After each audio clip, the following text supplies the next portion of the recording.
네, 초등 2부 교사 여러분 안녕하십니까? 오늘 벌써 성경 특강 네 번째 시간입니다. 오늘은 내용이 이전 시간보다는 조금 간단합니다.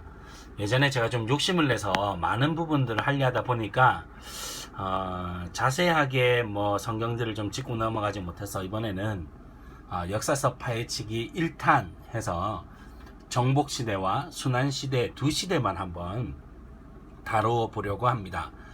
그리고 이전에는 그리고 붙이고 쓰고 이런 시간이 많았는데 물론 오늘도 쓰고 그리고 하는 시간이 있지만 이번에는 좀 더 비중을 아이들과 토론하고 이야기하는 시간을 많이 가져보려고 합니다.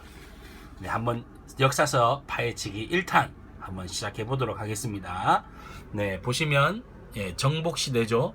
정복시대의 키워드는 하나님의 말씀으로 승리하라 입니다. 그래서 하나님의 말씀으로 승리한 여호수아의 이야기를 주로 다루고 있습니다. 핵심 성구는 여호수아서 1장 8절 말씀이고요. 이 율법책을 내 입에서 떠나지 말게 하며 주야로 그것을 묵상하여 그 안에 기록된 대로 다 지켜 행하라. 그리하면 내 길이 평탄하게 될 것이며 내가 형통하리라. 하나님의 말씀으로 승리한 이야기, 승리하는 삶의 비결, 그것을 여호수아의 삶을 통해서 말해주고 있습니다. 이 정복시대는 크게 두 가지로 나눌 수 있는데요. 첫 번째는 가나안 땅을 정복하는 것입니다. 이 일대 모두가 이제 가나안 땅이라고 불려지는데 가나안 땅을 정복하고요. 그리고 두 번째는 하나님께서 이제 가나안 땅을 정복한 뒤에 이스라엘 백성들의 이것을 기업이 되게 하셨죠. 그래서 12지파로 나누어서 땅을 분배하는 이야기로 크게 두 가지로 나누어 볼 수 있습니다. 그래서 가나안 정복에서 첫 번째는 중요한 것은 여리고성 전투죠. 여리고성이 어떻게 무너졌는지는 우리 선생님도 다 아실 것입니다. 하나님의 말씀, 그 말씀 방식대로 전쟁을 치루었고 이스라엘 백성은 승리했죠. 또 가나안 전투에 있어서 또 중요한 사건 하나는 아이성 전투인데 이 아이성에서 패배했던 이유는 무엇입니까? 아간이 하나님의 말씀을 어기고 범죄했기 때문이죠. 승리하느냐 패배하느냐 그것은 우리의 힘과 노력과 의지에 달려있는 것이 아니라 얼만큼 하나님의 말씀을 믿고 순종하느냐에 따라 달려있다는 것입니다. 그래서 이 이야기를 하면서 우리 친구들이 가지고 있는 꿈의 이야기들도 한번 나눠보시고 우리가 꿈꾸고 소망하는 삶도 결국 하나님의 말씀에 순종하며 믿음의 삶을 살아갈 때 하나님께서 우리를 승리하게 하시고 꿈을 이루어 주신다는 사실을 우리가 아이들에게 가르쳐 줄 수 있을 것 같습니다. 두 번째는요, 이제 가나안 땅을 정복한 여호수아가 12지파에게 땅을 분배하게 되죠. 그래서 그림을 그려봅니다. 첫 번째, 갈릴리 바다 위쪽으로 해서 저렇게 V 모양을 펼치고요.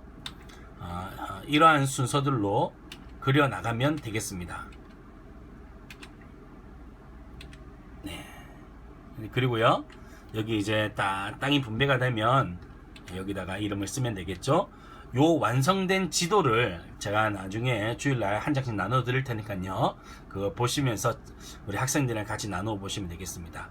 그리실 때 잘 그리느냐 못 그리느냐 그런 게 중요하다기보다는 이것을 통해서 하나님의 말씀대로 이스라엘 백성들이 결국 땅을 차지하고 승리하게 되었다라는 사실을 강조해 주시면 되겠습니다. 혹 친구들 가운데 왜 12지파로 나뉘게 되었냐라고 물어보는 친구들이 있다면 야곱의 아들들이 원래 12명이죠. 그 중에 여러분 여기서 12명 아들을 보시면 요셉과 레위는 빠져 있습니다. 요셉 지파, 레위 지파는 빠져 있죠.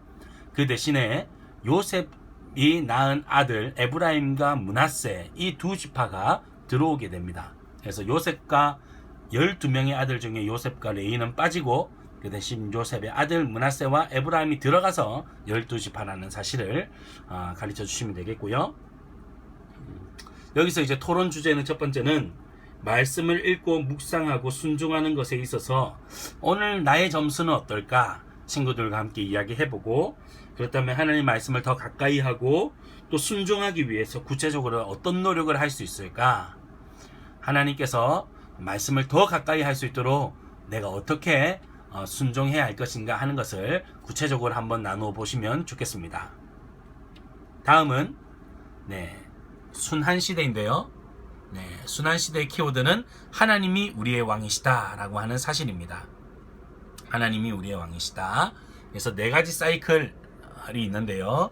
죄, 심판, 회개, 구원, 이 사이클을 한번 써보시고 그 다음에 설명하실 때 이스라엘 백성들이 하나님의 구원으로 말미암아서 이제 평안을 누리다가 늘 범죄하게 되죠. 또 아니라고 또 나태해져서 죄를 범하고 하나님께서 그들의 죄악을 깨우치기 위해서 또 심판하시고 사랑의 매를 드시면 이스라엘 백성들이 회개하고 또 하나님께서 구원해 주시는 이 사이클이 계속 반복되는 것입니다.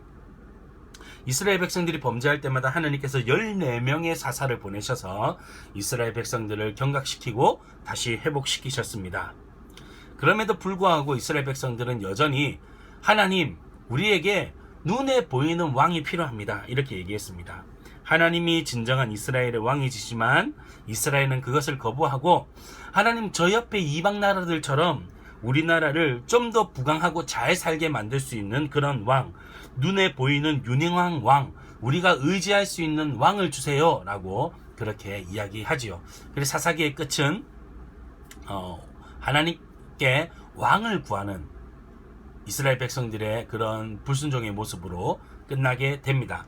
그래서 밑에 성구를 쓰시면요, 네, 여호수아 1장 8절 말씀은 정복시대 여호수아서의 말씀의 핵심이고, 두 번째 사사기 21장 25절 말씀은 이 순환시대 사사기 시대의 핵심 말씀인데, 그때 이스라엘의 왕이 없으므로 사람이 각기 자기의 소견에 옳은 대로 행하였다. 결국 이스라엘의 진정한 왕이 하나님이 계시지만 하나님이 없는 것처럼 살았기 때문에 늘 죄와 심판과 회개와 이런 사이클을 반복했다는 것이죠.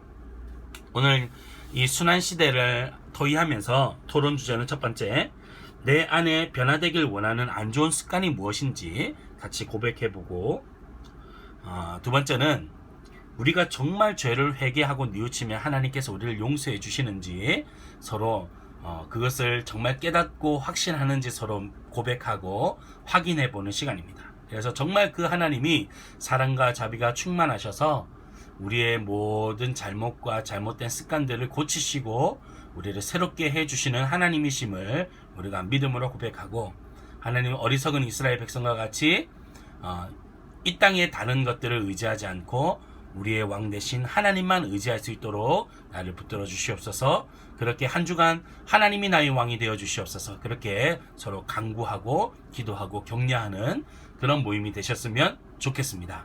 감사합니다.